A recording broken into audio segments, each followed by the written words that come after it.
I'm Melody. I am a public speaker influencer at Melody's Light in the Darkness. I am filling in for Al today, so I will be your host.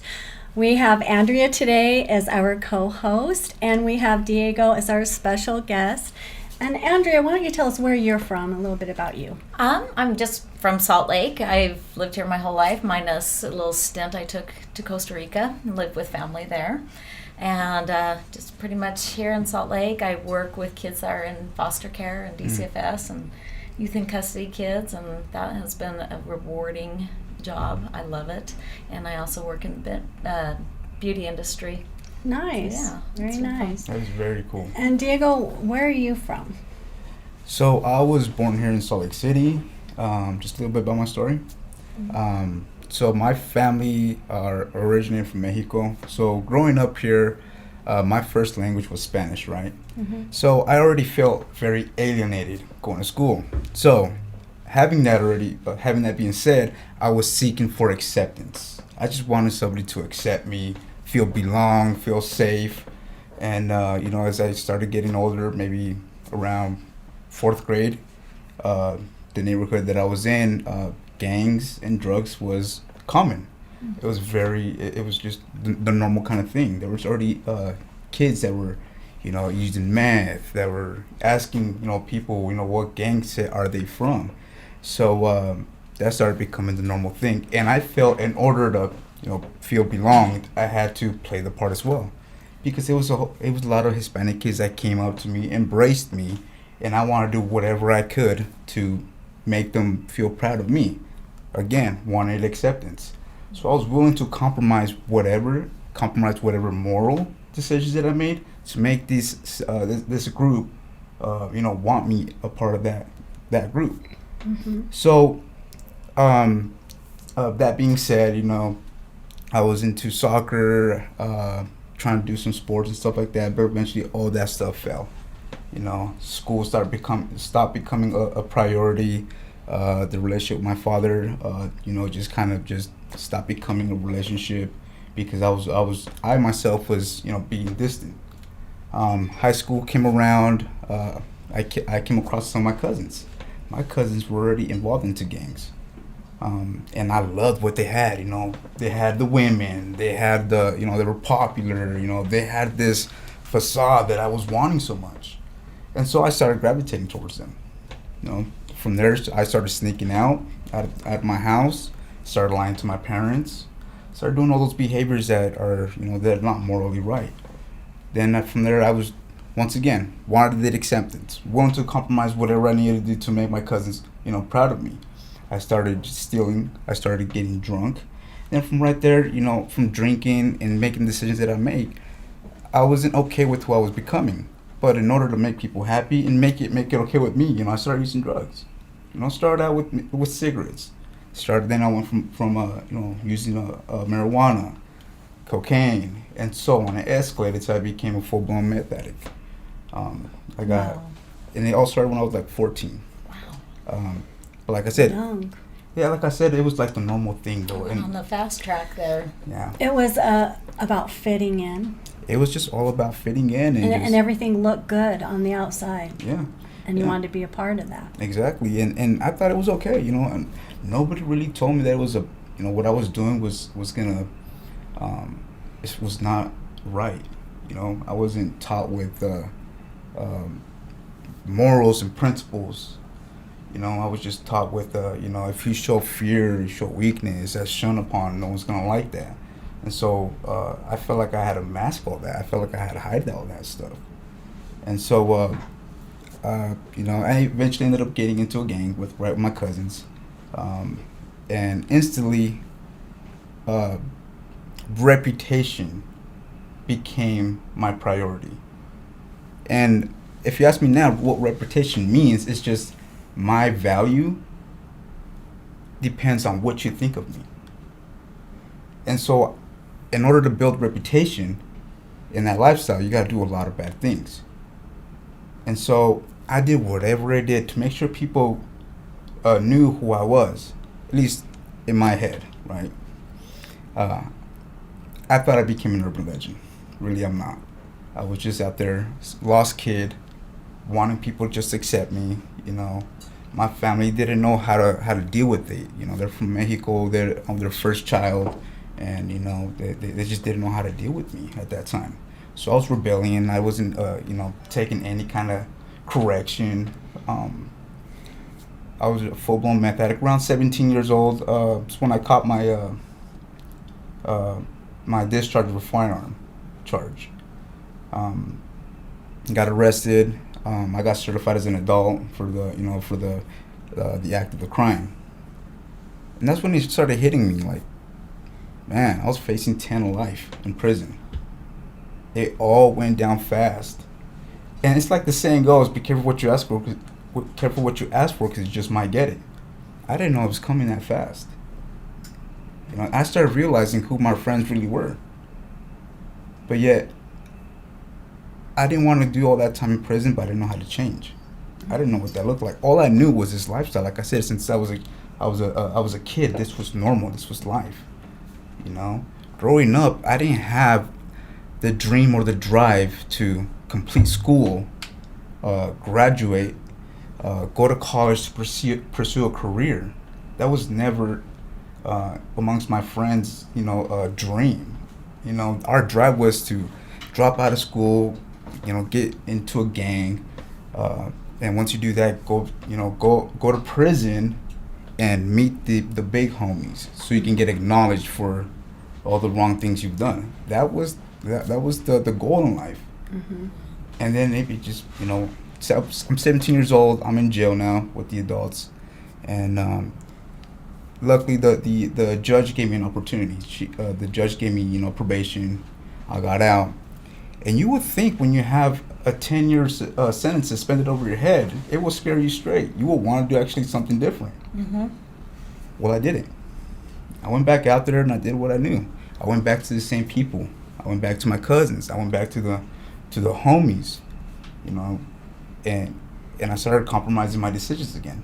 Started compromising all the morals. I knew what was right from wrong. I knew I can't hang out with this specific crowd. I knew I can't be using anything harmful to my body. I knew I can't be doing any criminal activity. Now, do you think you went back to that way of life because that's all you really knew?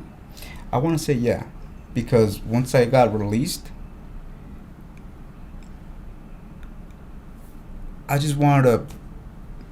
So when at least for me, when I was incarcerated, everything inside me was like, man, I don't want to do this again. I don't want to go in front of the judge again. But as soon as I got released and went back out there, I'm checking into a PMP, they're telling me all the stipulations. But I gravitated back to the old stuff that I knew, And then once I felt like there was no going back, I justified it. I minimized it. And I ended up getting arrested again. And this happens like 3 more times. I don't know why the judge hasn't sentenced me to prison. I shouldn't be here. I should be at least doing 5 more years of my sentence. But the last time I got incarcerated, just to backtrack a little bit, I ended up having a daughter. Well, not me. I can't have a daughter. Well, the mother of my daughter, she was pregnant, and instead of doing the responsible thing, right, going to work, having something to provide for her, and becoming a role model where she can look up to, I still went back to what I knew. I made the decisions to continue getting high. I made the choices to neglect her and go to the homies, go to my cousins, instead of being there. Question: were you still doing meth during this time? Yep, I was. When you were in jail, how'd that go for you? When I was you're with using. my daughter? Well, you were in jail, Mm-hmm. and so you didn't have access to anything during No. that time. I mean, did you go through a period of just really struggling there, and you feel like when you came out, it was just like a binge when you came out, and then right back into? So here's the thing that I learned about my population, right? It's not the drugs. Drugs is not our problem, right? When I'm incarcerated, there's no drugs in there. Mm-hmm. But what's still there? Me. I'm still a liar. I'm still being manipulative. I'm still trying to find ways to kind of brush off the responsibility or neglect any accountability. I'm right there talking to other criminals, saying, "Hey, when you get out, you want to go, connect and go and do this other criminal activity." Yeah. I'm still, a very negative person. And when I get out and and I start doing all that stuff, in order for me to feel okay with myself, I mask it. I know myself. And that's why I go back and I start using. At least for me, and that's what I've learned about our kinds of people. Drugs was never our issue.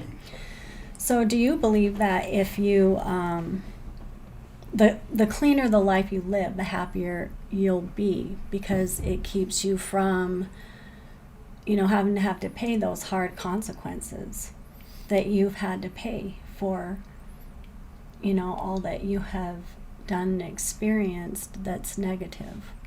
You mean like living a productive life? Yes.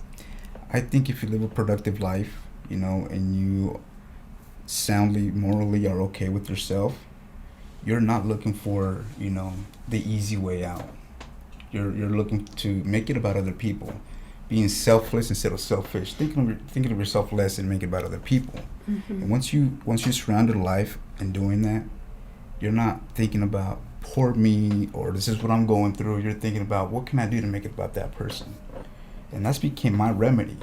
That's why I stayed at the Other Side Academy for 6 years, because I knew I had to make it about other people.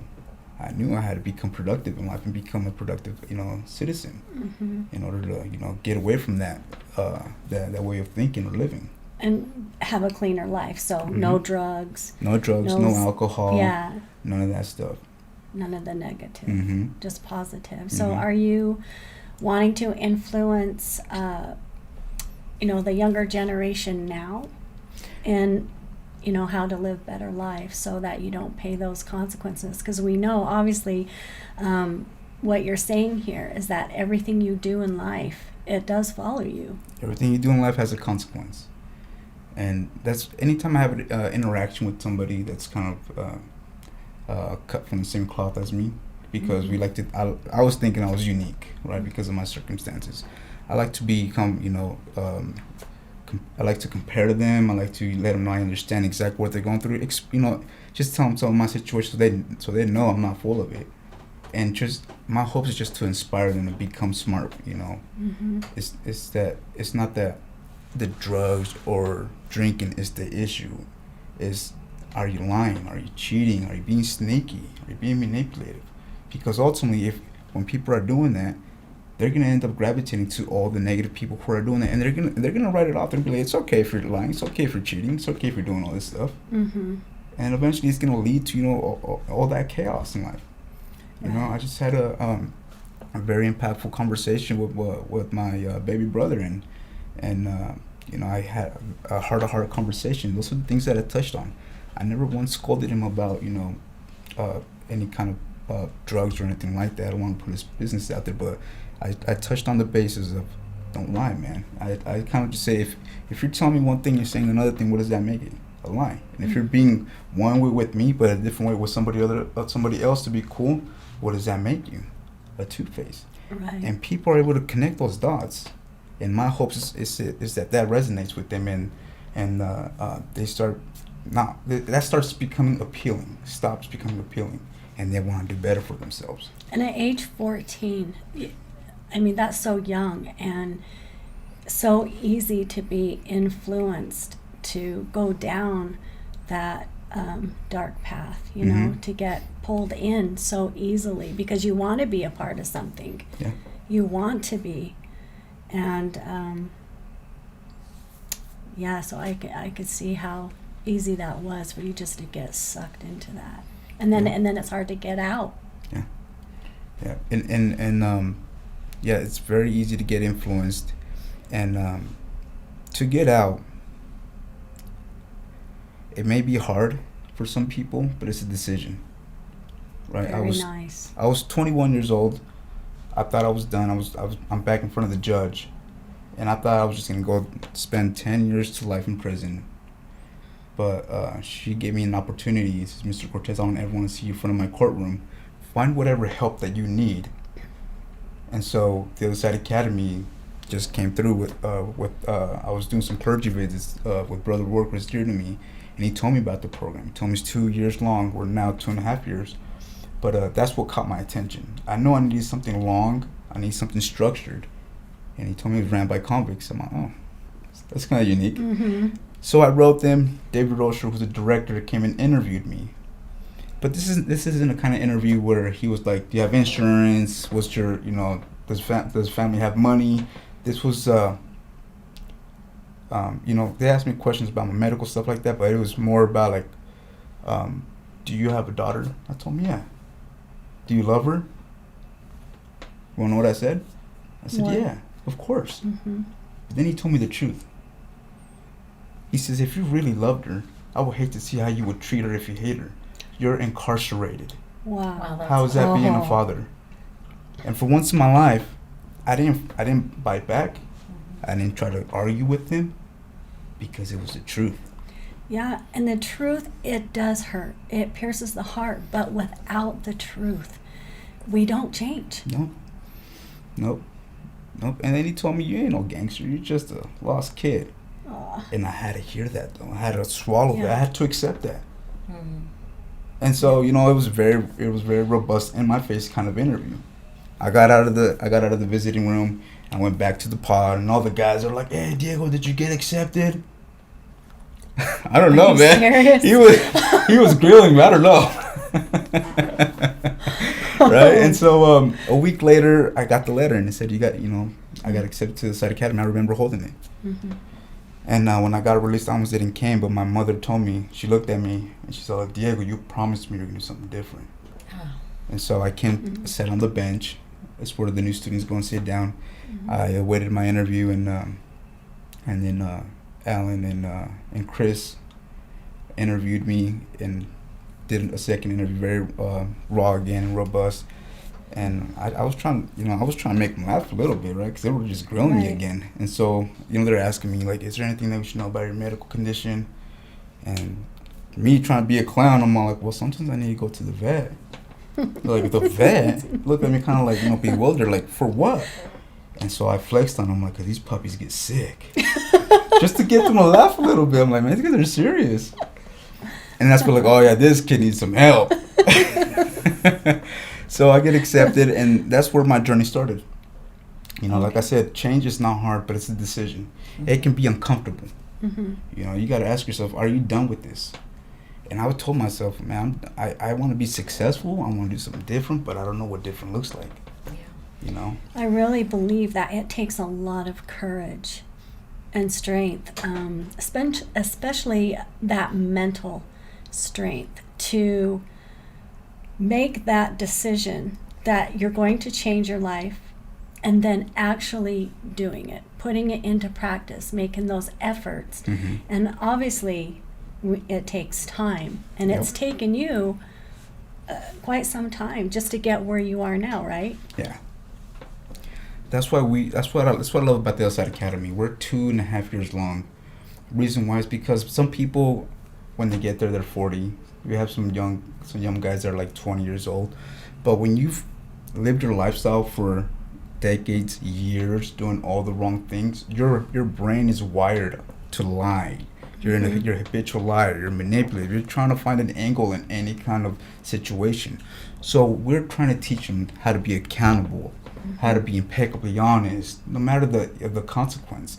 How to be selfless instead of selfish. Quit thinking about yourself. Make it about other people. Mm-hmm. And so we practice that for 2 years, because that way you practice every day will habitually become who you are. And so eventually they're just telling the truth. Eventually they're making about the youngest student when they come here, so they can make the younger student feel accepted. It becomes a family. You start caring for the academy. You start caring like this is your second home. Mm-hmm. Because you burned so many bridges, these people are accepting you and they're actually correcting you. And so, yeah, it takes some time for people. Well, and that's love right there, right? Yeah. They have love for you to be there for you. Mm-hmm. And back to when, that person said to you, "Well, do you love your daughter?" Mm-hmm. And you're like, "Well, yeah." And so they're like, "Well, think about her." So through all that, have you learned that first, though, you really have to love yourself? So by cleaning yourself up, being right, so that you can Show up love for other people. your daughter and all the people around you. Mm-hmm. Yeah, yep, that's definitely true right there. In order to care for other people, how can you do that? How can you take care of others if you can't take care of yourself? You know, Nice. it's just impossible. You know, you're not showing up. You're not showing up the right way. Mm-hmm. And so, thankfully for the Other Side Academies, helped me change, and I started realizing once again, the acceptance and reputation, thinking what my value depends on what people thought about me, was just a big lie. I remember one time I was on lawn care there because we have other vocational skills. One of them was lawn care, and I was trimming the roses, and Dave comes up to me and, just jokingly comes up with his phone, pointed up at me and goes, "Hey, Diego, smile so I can send it to the homie," right? An image breaker. Right. And he's joking, so I wanted to joke back with him. And I'm like, "Oh, no, don't do it, Dave. It's going to ruin my reputation." And he snapped and he turned it on me and he got serious and he goes, "Forget your reputation. It's merely who people think who you are. Focus on your character, because in the end, that's who you truly are." Nice. And even though in my head I'm like, "Man, Dave, I was just kidding. Like, you don't gotta grill me." So who's Dave? Dave is the managing director of the Other Side Academy. Okay. Mm-hmm. All right. And so, I was like in my head, I'm like, just kidding. But that resonated with me, really. Reputation is merely what people think who you are, you know. But when you look in the mirror, if you're not happy with that, you gotta change it until you love your character, until you love who you become. And so that's the one thing I took out of the whole thing in the academy. I had to start, who do I want to be? Like, this, all I knew is that lifestyle. But I can change it. I have the opportunity to reinvent myself. And so I started making all the necessary changes in my character defaults. I took things from Dave that I liked Dave, the way he carries himself. From Chris, the way Chris carries himself. The way how the other staff members are interacting with the, not just with society, but with the students. And I wanted that. And it's made you. Mm-hmm. Yeah. Yeah. It made me, they inspired me because they have the credibility. They've been there and done it, and then they're the living proof that change is possible. And so, I just followed them all the way, had the blind faith, and you put in the work, and you'll get everything back that you want. So I see here that you are actually a great example and influence for all people, but especially the younger generation. And I'm seeing that because at age 14, that's such a young age to start getting involved in drugs and alcohol and, living that lifestyle that you're going to pay great consequences for. Right? Yeah. So I hope that there are a lot of the younger generation watching right now so that they can learn and see that, hey, I don't need to be like that. I can hear Diego's story and see that, I'm just being manipulated into something that will just hurt me later. Yeah. Just being used. Yeah. Just being used. Used by the system. It's kind of like, yeah, in a being sense. used by other corrupt people. Ultimately, you got to ask yourself in life, what is it that you want? Not being accepted. You got to make sure you're okay with yourself. You're happy with who you became, because if you're doing right, the right people will surround you. You don't have to worry about people wanting to like you. The way I live my life nowadays, I go to some of the family reunions. Just the other weekend, it was my grandmother's 80th birthday, and I showed up, and my uncles and my aunts, they were just embracing me. They were proud of me. Some of them were shedding tears, and some of my cousins were still in that lifestyle. They try to kind of grab me to the side and whisper in my ear. They're like, "What's up, man? You still get high?" I told them, "Nope." And just like that, he didn't hang out with me. oh my gosh, wow. If you do the right thing and you have boundaries, you stand up for it, for what you believe in, the wrong people will, the trouble will get away from you, and the right people will gravitate to you. Taking your power back is what I like to call that. Yes. You're in the power. Yes, this is my life. I You get to choose who I want to be. I think of that quote, if you don't stand for anything, you'll fall for everything. Exactly. Oh, I like that. I haven't Exactly. heard that. Yeah, I love it. I mean, but it's very true. Yeah. I listen to him and I think, same thing when I was younger, like junior high, going into it, you're kind of figuring yourself out, Right. and so you get people gravitating towards you, whether they're good or bad. You kind of go, oh, I'm feeling accepted. And then you kind of just get wrapped up in that. And, like, luckily he woke up, and I remember, just one day going, man, life is tough. But then I realized I am doing it all to myself. Exactly. Like, I brought this upon myself with my decisions. And you have to have that self-talk and go, what do I want? Like, this is obviously not leading me to anywhere happy. Exactly. What am I going to do different? So you have to cut ties with all that. You just can't dabble in it. You can't hang out with it and say it's not going to affect me. You've got to remove yourself. Yep. Well, and if you think about it, when we're at such a young age, I mean, we're just vulnerable. I mean, everybody is at that age, right? We're just vulnerable, and we can just soak up, anything that isn't good for Little us. sponges. Yeah. It's the learning process. They start experimenting and they're young, and sometimes I get it, but if you don't have the right mentoring, people that will give you, that sound advice, they will get led in the wrong way. And so I believe mentoring and having the right people around you is very important. Even though I've been 6 years removed from it, it just takes one decision to go back to that lifestyle. That's why my close friends, my mentors, they'll be quick to let me know if I'm doing something wrong. And I know that they love me, and I'll take their feedback, and I'm like, thank you. Yeah, so instead of being hard and being like, Yeah. no, don't you tell me what to do, Yeah. and getting all rebellious, You you're know who like, I am. yeah, you're like, hey, thanks, man. Yeah, that's all it is. Gosh, that's awesome. Okay, so how long then have you been at the academy? So I've been here since 2016, so it's about 6 years now. My Yeah, gosh. 6 years. I think it was like open maybe 6 or 9 months. That's when I got there. I was the 34th student. What was it like for you when you first got there? Like, Oh, it was a culture shock, right? I get dropped off by my mom, my daughter's mom and her. I said goodbye to them. I had long hair at that moment. They made me cut it all off. I had an LA jersey with Dickies, and they stripped me of all that stuff. They gave me a whole new wardrobe, and I didn't know who to talk to. There was, in my head, like I said originally, I thought I was unique, right? Because I'm Hispanic and I was in a gang environment, and I'm looking at other people. I'm just judging. I'm like, man, these people can't relate with me. I'm looking for a Hispanic guy so I can go and gravitate to him, so we can start doing all the stuff that I used to know. right. And so I remember just sitting, watching people, and I'm like, just kind of closed off. And then a specific Monday, we had a karaoke, and all the students were out there having fun, and I'm like, how can these people be so happy? These people are weird.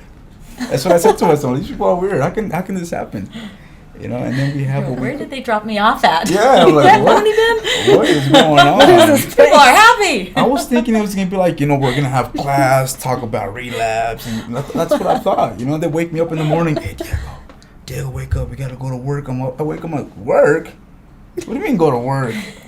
And it was completely different than what I thought, but it was what I needed. Did you work jobs previously before you went to the academy did. at all, or? I mean, I had jobs. I never had them long enough to, say I was a hard worker. I had no pride in work, no work ethic whatsoever when I got there. So, it was very uncomfortable. Well, if you don't mind me asking, so were you dealing drugs? If you mentioned it earlier, then it escaped me. But No, I was so never. was there? I was never a drug dealer. I was just, a hardcore meth addict, trying to use, the reputation and, the status that I was in the gang to, either get my drugs or, get what I wanted, get the attraction from the women and stuff like that. But I was never a Right. drug dealer. Were you born in Mexico? No, I was born here. Okay. Mhm. Okay. Yeah, my family's from Mexico, Michoacan, and, I was born here. I love that accent. Yeah. That's awesome. Yeah, it's a good, strong accent for I being know. born here. That's why I asked him. It was very difficult to learn English growing up, because all I knew was Spanish, right? And so the only communication I had as a kid was just body language. So I can tell when teachers were getting frustrated with me, and I'm like, oh my gosh. I remember taking ESL, English as a second language, and having to skip PE, and I'm like, oh, this sucks. Oh, you're kidding me. Yeah, but Well, so all your family around you is, very fluent, obviously, in the Yes. Spanish. yep, I grew up in a Language. house. My grandmother lived there. I had my uncles, bunch of my cousins. House right across us is more uncles and cousins. And the house over here is more so it was like a little mini Mexico for me. Mexico Village. Yeah, I'm like I had all my cousins there. Gosh, but you know what? That right there, though, with you being surrounded by your family, and obviously there's family like you had mentioned that were into the drugs and everything that would be so easy to be influenced because they're your family, you trust them. Yeah, yep, they're my cousins. Yeah. My parents didn't know that at the time, but they were allowing me to go hang out with them, and eventually, just it happened. But yeah, no, even when I got to the side academy, I had a very my vocabulary was just ghetto slang, right? Until I got there, and like I said, I got influenced by all the staff members. If there was a word I didn't understand, I just asked them what it was, and so I just expanded my vocabulary. I didn't want to be viewed as ghetto. I want to be viewed as like I have knowledge. Wow. Well, we're going to go ahead and take a break, but before we do, our sponsor today is High Point Coffee in West Jordan on the corner of 7800 South and Redwood. Excellent coffee. Go check it out. You won't be sorry. And when we return, we're going to go back to the story of Diego, and I think I'd like to focus a little more on what it was like at the academy, or what it's like, because you're still there, right? Yep. Okay, thank you. Have you ever been in a car accident? Do you know what to do after being in a car accident? Are the insurance companies going to take care of you? Hi, I'm attorney Rick Heaton with the Law Office of Bobby Udall. I will help you through the process and answer all of these questions. I give every single client my cell phone so they can talk to me whenever they need. Let me deal with the insurance company so you can focus on getting better from your injuries. Call me at 385-330-0226. Again, my cell phone number, 385-330-0226. Don't call the insurance company first. Call attorney Rick Heaton at 385-330-0226.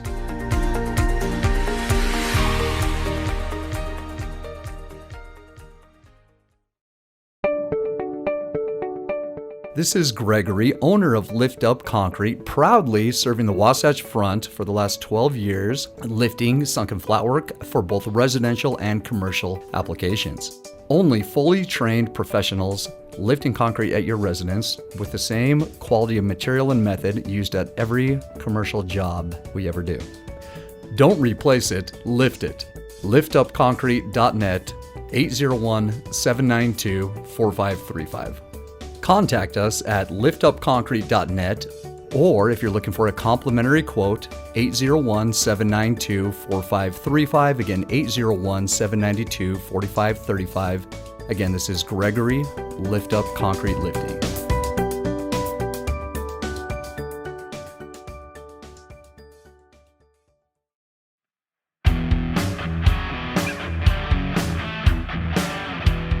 Hello, my friends. This is Brad Neufeld, and I want to thank you for tuning in to the Resilience Talk Network. You can listen to my show, Resilience, every morning, Monday through Friday at 8 a.m. Mountain Standard Time. On my show, we will be discussing what it takes for you to overcome the day-to-day challenges that all of us face in life, as well as some of the devastating ones that may lead us to feelings of hopelessness and despair. It's my goal to provide you with the tools and skills that you need to overcome anything that is thrown your way. To find out more about my show, visit our website at www.resiliencetalk.com. That's www.resiliencetalk.com. resiliencetalk.com. And as always, until we meet again, go for everything that you want in life and make it happen.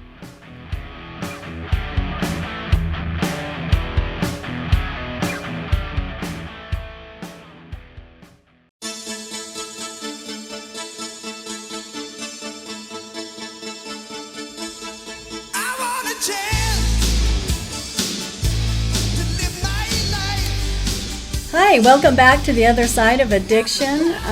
We are going to focus more on Diego and his story of overcoming addiction, and we're going to focus now, I think, on the academy. I really want to know more about it, what it's like for you there, how it's helped you, the people there that surround you.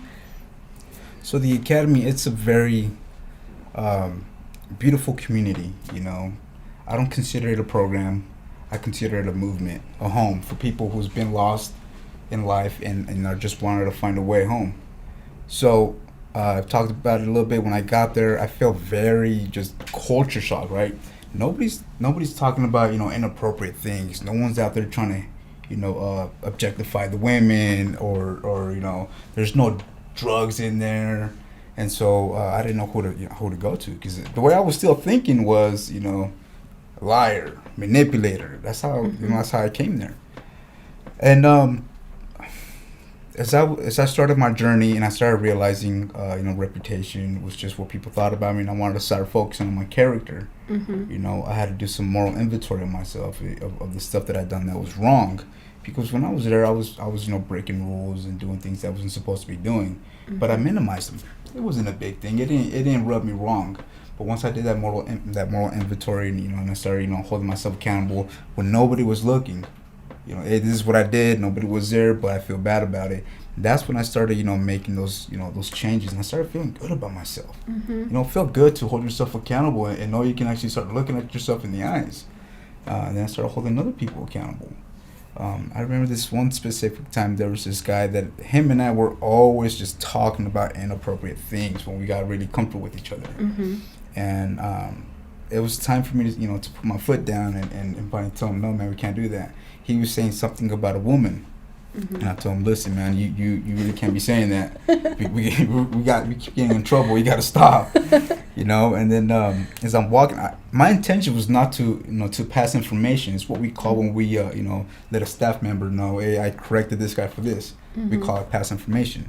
So I wasn't gonna pass on old boy, because I still had that, you know, homeboy mentality. I'm just walking to the front desk, and Lola, who is now the director of the Denver facility, she was at the front desk at the moment, and she looks at me. She goes, "Hey Diego, you okay?" I'm like, "Yeah, I'm all right." Do you have some information? You've been talking smack over there? She knows. Yeah, I'm like, yeah, I'm cool, but she gave me the look like, you know, like a mom. And she goes, "You sure?" And I'm like, How did she know? yeah, and I'm like, all right, I gotta talk to you, Lola. And she sets me down in her office, right, in the front desk, and the rest of the students go for seminar. And I finally, you know, passed on him. You know, I passed the information. Hey, I pulled old boy up because he said this about this person, and she made me just tear up. She made me cry, and I'm like, Lola just has that, you know, she's like a mom. But she made me feel, you know, good about, you know, what I'm doing, and it was so uncomfortable, but that started this, you know, that started the process. People started realizing that don't try to do anything, you know, dumb around me, because I will pass on you. I'll go let staff know. But that's how it all starts, right? We help people tell the truth. We help people hold themselves accountable, hold other people accountable. That's how we keep the culture of the Other Side Academy strong. Because, yeah, we have staff members like myself, Dave Droscher, like I mentioned, and Chris and all them. But the academy it will fall down without the strength of the students, without that belief. And so they help us believe that stuff. You know, the reason why we're also a working facility is because we want to make them feel like they're the solution. They're not the problem anymore. Nice. They've been taken from society. Everybody's working together. Exactly. They're taken from the state. They're taken from mom and dad's money. They're getting locked up. And the taxpayers have to pay for all that stuff. So we get them to the academy. We let them know who they are. And we let them know you have an opportunity to make the changes now. So when you become a freshman, we have it like a school, right? You're a freshman, sophomore, junior, senior. When you're a freshman, you're just inside the house. You're cleaning. We're helping you kind of, develop some boundaries. Plant your stake, and start doing the process. And then once you graduate from there to a sophomore, we'll either put you on the moving company, the thrift store, corporate development. We'll reach out to other companies for in-kind donations. We have food service, and whatever we place them right there, they have a job, right? So now they feel like this is my department. I'm part of this. I'm part of the solution. Because it costs the student absolutely nothing to be there. So it's building confidence. Exactly. Like myself, I mentioned I had no work ethic whatsoever. I can barely hold down a job. But when I got there, I was in lawn care, but then I got pulled one time to go help out the moving company, and I was stuck in one of those homes that have a whole bunch of food storage.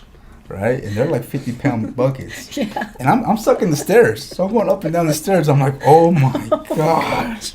That's some discipline right there. But then, eventually I ended up going to the moving company. And I didn't like it at the beginning because I wasn't trying to push myself like that. I didn't have that work ethic. But then I started taking pride of the moving company. I started taking pride of that brotherhood, and I ended up moving from being a crew member to a TCB, a crew boss in training. And the crew bosses before me were training me on, how to talk to the customer. So they taught me communication, how to build leadership skills, communicating with the crews, and all that stuff I was learning without knowingly.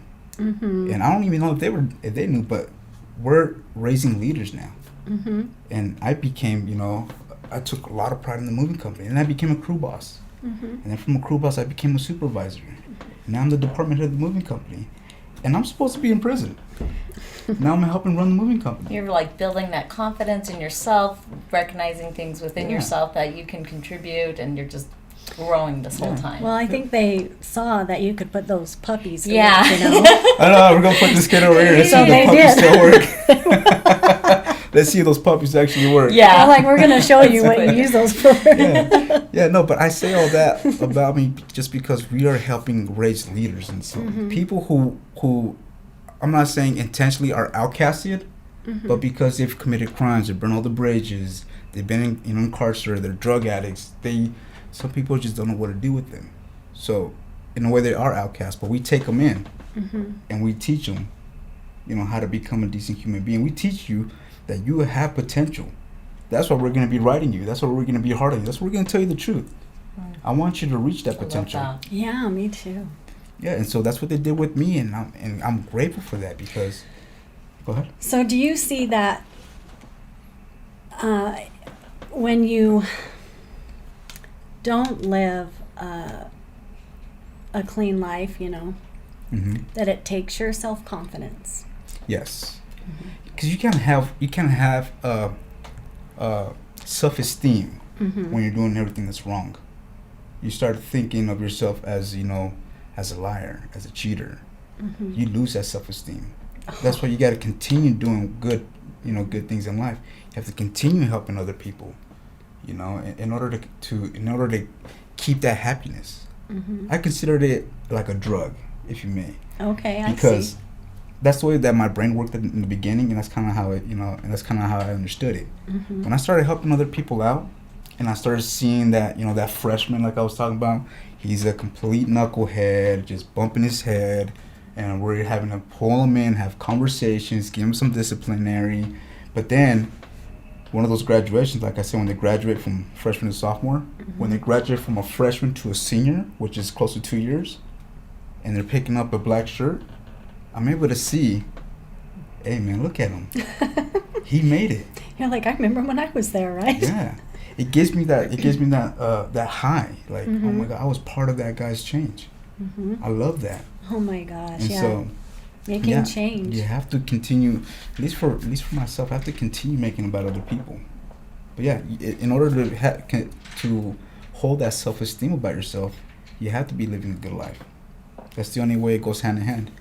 Very nice. It's like that saying, you lose yourself in the service of others, and you could lose that bad self of yourself in the service of others, where you just wrapped up in helping others. Yeah. And building them up. I had to learn the same thing, but I learned it a different way. Yeah.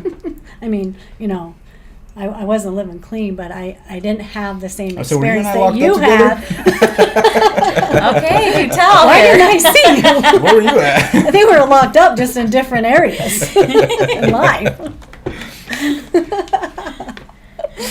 Yeah. Wow. But yeah, That's I mean, awesome.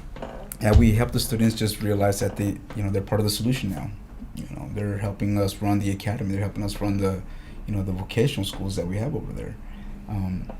The students eventually, you don't have to leave at 2.5 years. Mm-hmm. If you don't feel like you're ready, if you feel like you still need some more time, it's your home. So there's different levels there. Mm-hmm.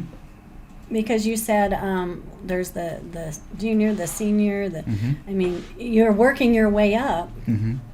to becoming a better person and learning how to be better. Yep. Yeah. Yep. You're just reliving the old basic stuff in life. The things that was not taught to you, or the things that you forgot. Yeah, it's like being reborn. You're Exactly. learning all over again the right way. Yep. And that's exactly what we do. We don't just, so we have ways to correct people. Disciplinary, which is measured in hours. Let's say I say something inappropriate, right? Mm-hmm. And someone corrects me on it, and it gets passed to the staff, and I get 2 hours or 6 hours. That just means how much more hours I have to work after the working hours is over. So we start from 8 to 5. Once it hits 5, I have to go back to the front desk and say I'm checking in. So I'm checking in and I have to stay working for 6 more hours. Now here's the thing though, the students are either watching sports, movies, or they're playing card games or dominoes, just interacting with themselves. Mm-hmm. I'm over here wiping the wall or doing dishes. The students, they're not the responsibility, but it's what we want them to do, is because it's their community. Mm-hmm. Ask me, why are you on hours, Diego? And I have to reply by saying inappropriate conversation. Oh. So I have to say it and voice it to the community what I did wrong. And what that Or does your is scarlet letter. yes. And what that does, it gives the students, Mm-hmm. when I'm saying that, it's helped me acknowledge what I did wrong. So when I'm working Mm-hmm. and I'm off the emotion, right? Because I'll probably, people get emotional once they get consequences. But once I start thinking soundly, I'm like, man, that was wrong. That was an inappropriate conversation. You start thinking about all that stuff. And then the students that are asking you this stuff, they're like, oh, you said that? I'm going to give you some help. And then we have on Tuesdays and Fridays game nights. And it's not a game where we go in there and play cards. It's what we refer when it's a group setting of either 20 people, Mm-hmm. and they'll put my name on a slip, drop it in the box, and they will get that arranged for them to meet me in the game setting. And they'll be like, hey, Diego, what were you on hours, man? What's that inappropriate conversation look like? And that's when I get in depth with it. Well, this is what I said. And the whole room could address me on it. Wow. Why are you doing that? That's wrong. That's actually psychology right there. Yeah, in a way. But They why are you they doing are that? Working on the subconscious mind. Mm-hmm. It sounds like, Mm-hmm. and they're using psychology to change your thinking to make it right. Yep. Because what better people to help our kind than our kind, right? Exactly. If it's like a therapist or a doctor, I can easily tell them what they want to hear. Mm-hmm. But when it's people who's been there and knows the way I think, and they're addressing me, I can't blow no smoke up nobody's chimney. Mm-hmm. They're gonna tell me exactly why I'm thinking this, why a it looks hot bad. seat. Exactly. It's a hot seat. It's game night. It sounds like from what you said previously about inappropriate talk about women, Mm-hmm. that they teach you how to respect women. Exactly. What that is. Mm-hmm. We're co-ed, right? So we have men and women. Mm-hmm. But when you're first there, you're not allowed to talk to the women. Don't even acknowledge them, because they don't even know how to have a relationship with the women if it hasn't to do anything with sex. Mm-hmm. You have to first respect yourself and then respect the woman for an individual, a person. So are the females on one side and males on another, No, or like how is it? So we have one specific building for the women, Uh-huh. but they all will either, depending what department they're in, the thrift store, so a lot of the women they have to work together, but they're expected to be professional, and if they're Okay. not, hold yourself accountable. And so they're being taught how to have a professional, or at least an appropriate conversation with the opposite sex. Wow, that's very nice. Mm-hmm. So it's a part of the. Always learning. Yeah. It's all bunch of just learning, learning. So stuff they're in just life. working on every aspect Yeah. of your life. Yeah. Yep. Morally, That is how to treat the other amazing. people, how to treat people you dislike, how to present yourself with things you don't agree with. Because life's not fair. No one will ever be fair. You just gotta learn how to make life better. Yeah. You know. Total reprogramming. We're going to go through things. Yeah, exactly. A total reprogramming of the mind. Exactly. And so, yeah. Once I made my commitment of to stay for the third year, and then I stayed for the fourth year, and I loved the person I became. I knew I didn't have to stay there no more on my fourth year. I felt like I was ready, but I loved what I was doing. I enjoyed helping the younger student. I enjoyed being part of a movement. I finally, the one thing I wanted as a juvenile, as a kid, to be belonged, I found it. Yeah, and the right way. And I found it in the right way. Yep. Oh my gosh, Yep. that's so nice. This is the way I like to say it. This is my new hood, my new gang. This Side Academy. Now I'm doing it for the right reasons, though. I'm raising people and helping them out for the right causes. So I suppose there's a lot of different type of people. Of personalities? Like Oh, yeah. different stereotypes. There's just different, Mm-hmm. walks of life, I guess, would be the way to put it. Yeah. Like the way I had to start viewing things so I can start doing the process, it's because the way I still thought like a gang member. So I viewed Dave Grosher as the bigger homie, right? Yeah. And when I was getting corrected out there, it was just out there like in the streets. I was being corrected over there, and I have to do what they want me to do out there in the streets. Why can't I do it for the right reason then? Yeah. Exactly. We're out there. You're incarcerated, and if you see somebody talking to the police, right, and it's a no, they're gonna go over there. They're gonna correct you, and then they're gonna let somebody else know that. So you're basically already passing information, but just for the wrong reason. So why can't we flip the switch and do it for the right? That's true.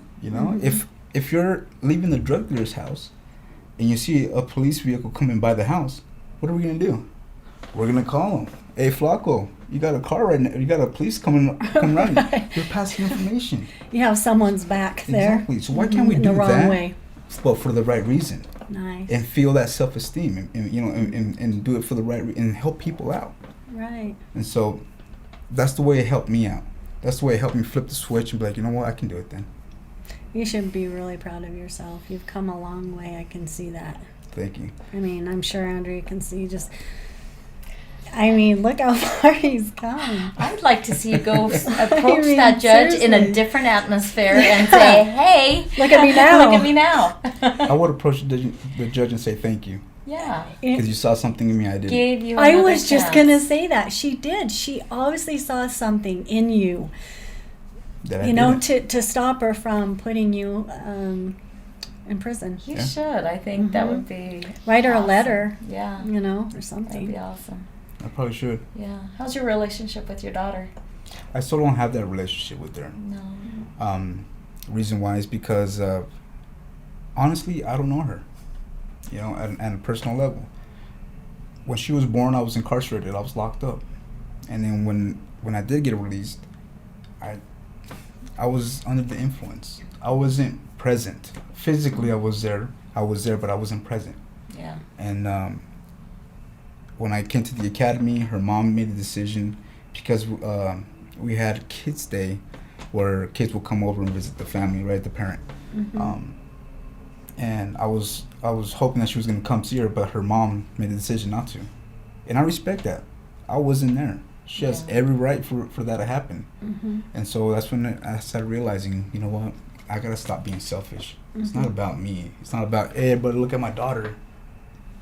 That's not right for her either. And so when I graduated and I became a staff member, I made the decision how to go look for her. I got to be right with myself first. Yes. Not just financially, but also I got to make sure I can make it in the world. With all the challenges that are going to come. So one day when she does approach me, whenever that may be, and she asks me why, I'll be able to tell her this is why. I didn't want to ruin anything in your life. I wanted to set you up for success. How old is she now? She's 6. Okay. Mm-hmm. Well, It was one of the tough decisions I had to make. Yeah. And the consequences, Absolutely. too. Uh-huh. Everything. But time, it will heal. Yeah. Yeah. I mean, I'm sure there'll be a time, at the right time, when you guys will reconnect and be Yep. able to establish Yeah, because a connection. here's one of the downfalls for our kind of people, right? Mhm. It's either the opposite sex or the kids.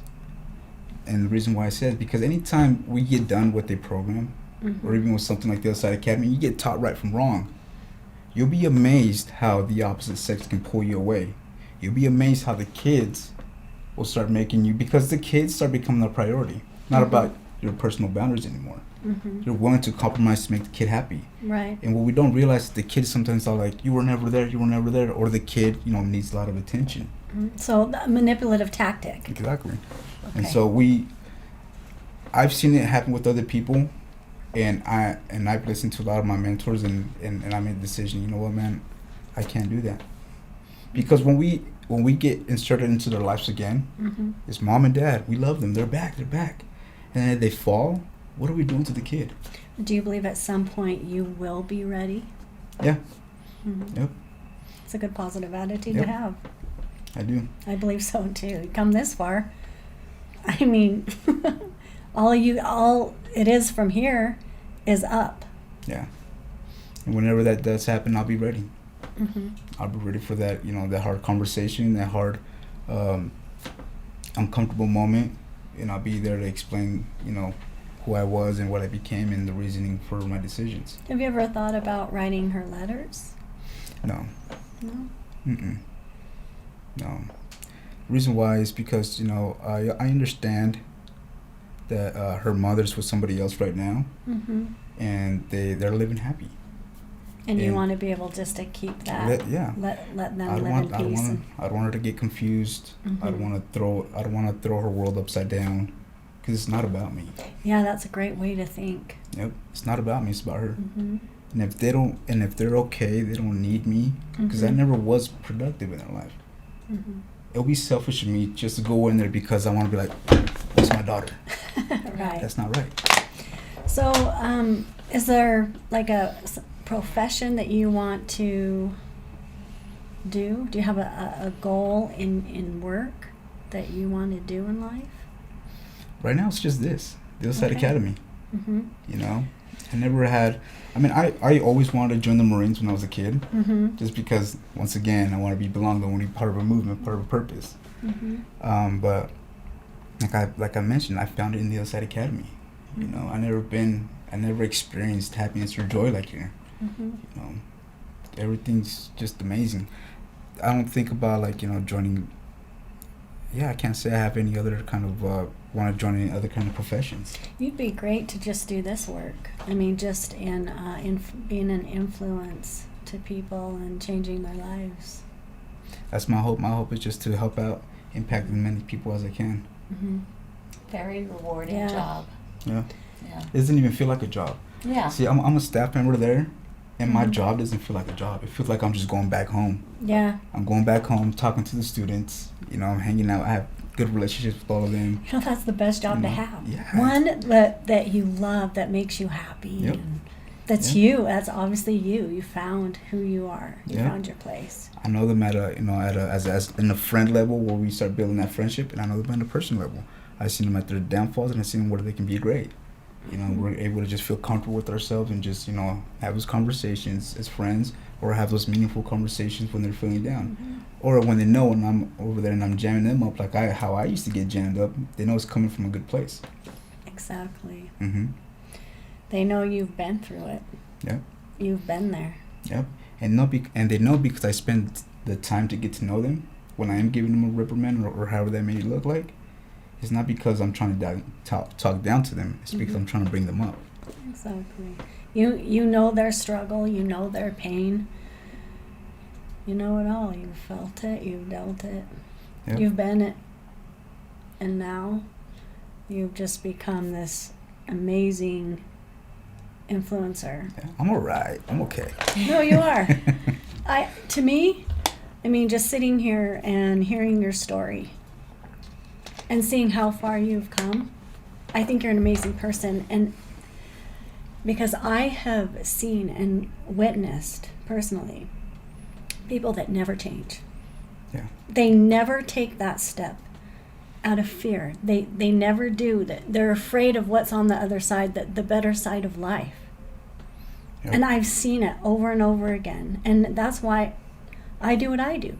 That's why I'm a public speaker influencer, to change people's lives, because I had to change my own, right? I had to change my own, but I see so many that they just don't want to take that step. But if they would only just allow themselves to have that courage that you have, to just to step outside Yeah.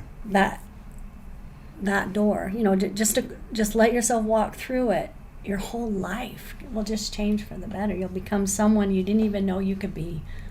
And here's the amazing part about it, because when I came to the academy, right, I had a 10 of life suspended over my head. So I came to the academy not to become a good person, because that was never something I wanted in life. That was not my priority. It was to complete my prison sentence and become successful. And the amazing thing about the Other Side Academy, it will thaw out your heart. You may think you're this cold person, you're this hard criminal, and you never want to go to the other side. But the Other Side Academy just has a way of pushing you to become that person. And that's what it did with me. And there's a lot of other people that get that are like how you're saying, that they're too, not scared, but they're not willing to. Still rebellious Exactly. in their mind. But one thing that's been helping us out a lot is when they get that sentence suspended over their head. I was smart enough, 2 years is less than 10 years. So I did everything I could at the Other Side Academy. And so that's helpful a lot when some of the students that come in and are thinking the way I thought. Yeah. And you know what? I got to do this to complete my court. And the hopes in our job is to help them thaw out that heart. Realize who you can become. Well, you know how you were saying you fell back into, the drugs, the meth, and, living that hard life. But, so you were reliving a cycle, a pattern. Yep. Becomes a revolving door. Yeah, exactly. But you, regardless, but you did have the courage and you did step out and allow yourself to change, where you could just, be done with the academy, not have allowed it to have changed you. Because there are people that, will step out of the academy and go right back. And those are some of the sad cases as well. And myself and some of the other staff members, we like to keep in touch with our graduates to let them know we're still there for them, because that's one thing we don't want them to do. Just because they graduate doesn't mean they're disconnected from the Other Side Academy's family. And so that's our hope, is to prevent all that. You chose to stay there. See? I did. I chose to make this my life. Our hopes is to, when they get close to their 2 years, is because we teach them right from wrong, right? Making the moral decision to recalibrate the moral compass. And that's when you have to be honest with yourself. Am I ready? 2.5 years is coming up. Am I ready? Right. And if you're not, stay. Yeah. It costs you nothing. It's your family. Be sure. But that investment, it's just insurance. So if you leave, you can go back. Can you go back? If you mean like rejoin the academy. Say you leave, and then you're like, oh man, I feel like I still need to be there. Can you go back? Well, sign back up, or how's that work? It kind of depends on the situation, right? If you're a student who's kind of like struggling and you need some mentoring, you guys, they will always contact us, the staff, and we'll help them with whatever issues. But if they're like dabbling to drugs and something deep like that, it will kind of depend on the individual, and we are all about saving lives. We'll always put our heads together and see what's the best thing for this person. Are the majority of people there at the academy, are they people that the court ordered to go there? Not all of them. Some will just come willingly and will just sit down and be like, man, my life is a mess. Can you help me? Those are, I give my hats off to them, because when I was there, I was like, man, this place is weird. But they're sacrificing, in order to get that long-term reward. But yeah, not everybody who's at the academy is sentenced. Some were just there willingly. Okay. Mm-hmm. That's very nice. How long have they been established? Since 2015. So it is still fairly new. Mm-hmm. The academy's been for 2015. I got there 2016. Yep. So anyone that's struggling here in Utah, just go to the academy. Yeah. I love that. I love that Yeah. open door. Like, hey, Mm-hmm. reach out for that lifeline there. Yeah. There's a light on the other side. Yeah. No, there is. There's two ways you can come to the academy. You know, like the first one, like I mentioned, they can just walk in, sit down, talk to a staff member. We'll have a conversation with you, and then we'll conduct an interview. Or if you're incarcerated, right, you just write us a letter, and then we'll coordinate something where we either do a video interview, phone interview, or if the court or the jail allows us, we'll go and visit you personally. And like you said, it's a choice. Yeah, it's We a choice. all have that choice. Mm-hmm. And our goal here in this life is to make the right one. Go through that door. Yep. The goal with this is just to help people realize, hey man, you got potential. You can do this. Just because you lived your life like this and you got, let's say, labeled a convict, got labeled a felon, you have to check the box when you're doing going for a job or an apartment. Don't let that bring you down. Let us help you. Right? Because once people graduate from the other side academy, they don't just have this monster work ethic, but they have this strong moral compass that the employer wants in their company. Is your family able to come and visit you? So there's a blackout period the first month, meaning you won't have no interaction with people outside. But when you hit the 30 days, you'll be able to write somebody. It will have to be mom and dad or somebody who raised you who's a positive impact in your life. And then 90 days you'll be able to do 15-minute phone calls with somebody who's monitoring it. Then after that, in a year you'll be able to have they'll be able to come to the facility, visit you, and I believe it's 18 months. You'll be able to go and visit them at their home. Wow, So we slowly help them rebuild that bridge the right way without making it about me, make it about your family. Okay. Mm-hmm. Well, Diego, that's quite a story. And thank you so much for coming on the show today. We really appreciate it and helping to make a change in the world. Oh no, I'm just a spoken wheel. I'm just a spoken wheel trying to help out. All right. Well, once again, my name is Melody. I'm a public speaker. If you'd like to join me on Vimeo, you can at melodieslight.com. I focus on helping you to build a better life. Can I say Thank something you. before we end? Absolutely, Diego. So, anybody who's watching this, if you feel like you're lost, if you feel like there's no way to getting out of that cycle, guys, it costs you absolutely nothing. If I can do it, you can do it. All we want in life with the Other Side Academy is just to help you see that potential. Give us a call. You can call us. You can write us. It's 667 East 100 South. Give us a call. Give us a letter, man. We want to just help you guys out. Ultimately, it costs you absolutely nothing. See how much help you have? This world has a lot of help, so just know that you do have somewhere to go. Thank you for joining us today, and we'll look forward to seeing Al as our host next week. So we'll see you soon. Thank you for having me.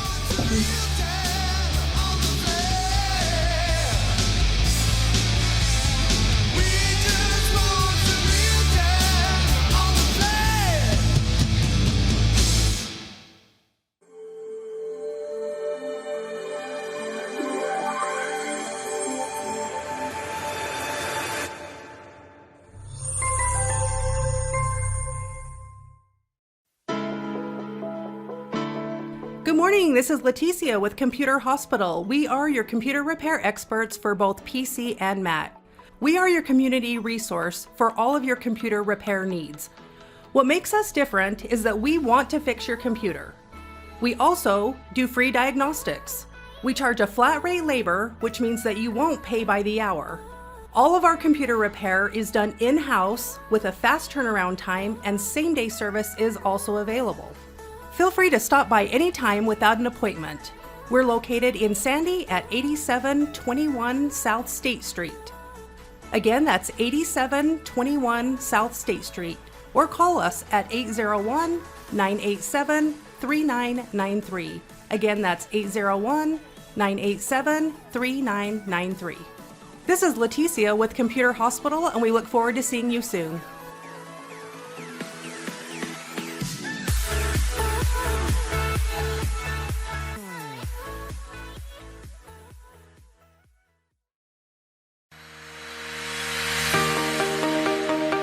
Hello there, this is Brad Neufeld with the Resilience Talk Network, and I would like to introduce to you Taffytown, one of our newest sponsors. Let me introduce you to Derek. Hi, I'm Derek from Taffytown. We're proud sponsors of the Other Side of Addiction podcast. Taffytown is a family-owned and operated business still operating in the Salt Lake City area for over 100 years. We manufacture some of America's best saltwater taffy. What makes Taffytown stand out from all of the others? We have a unique recipe, a whipped-style recipe that incorporates egg whites, evaporated milk, real sea salt. It's a unique product that is flavorful, melts in your mouth, and the best part is we probably have a flavor for anyone's liking, a flavor for any reason, for any season. We have unique flavors like chicken and waffles, maple bacon, frosted cupcake. New this year was a pineapple ghost pepper flavor. That's awesome. Where can people find out more about Taffytown and all of its products? You can check all of this stuff out. All of our products are available for sale on taffytown.com. We ship for free from our website, so all of our pricing on there is shipping included. Oftentimes we offer special promotions and discounts to our loyal customers, so do be sure to sign up for an account. And we look forward to seeing what we can do to make you smile with our taffy. Where are you located? We are currently located at 9813 South Prosperity Road in West Jordan, Utah, just at the foothills of the Copper Canyon Mine. Derek, taffy has always been a great gift to give. What are some of the creative ways Taffytown can help say thank you to others?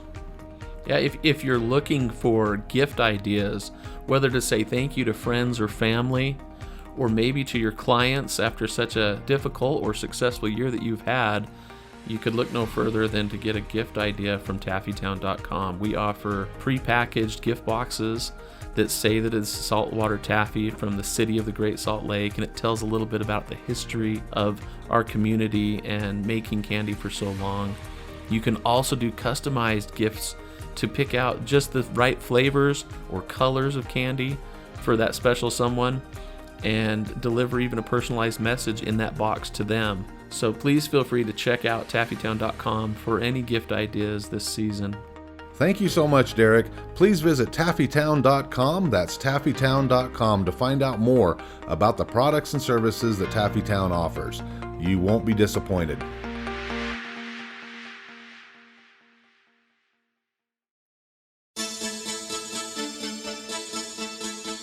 Do you know someone who's gambling with death due to an addiction? Do you know someone whose life is being turned upside down due to a loved one that's battling with addiction? Hi, I'm Al Richards. I am the host of the Other Side of Addiction podcast. I started the podcast due to my wife's battle with alcohol.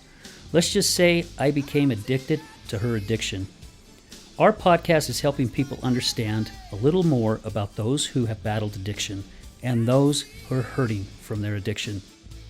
Through raw vulnerability, we share stories that help uncover the root causes of addiction. Shame felt on both sides, matter of the conscious and subconscious mind, continued beliefs, and often confusing paths of recovery.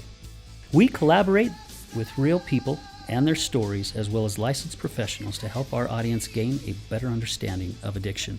You can find us on Resilience Talk Network. You can also find us on Facebook at Mr. Al Richards. That's Facebook at Mr. Al Richards. You can also find us on YouTube. Just look up the Other Side of Addiction podcast.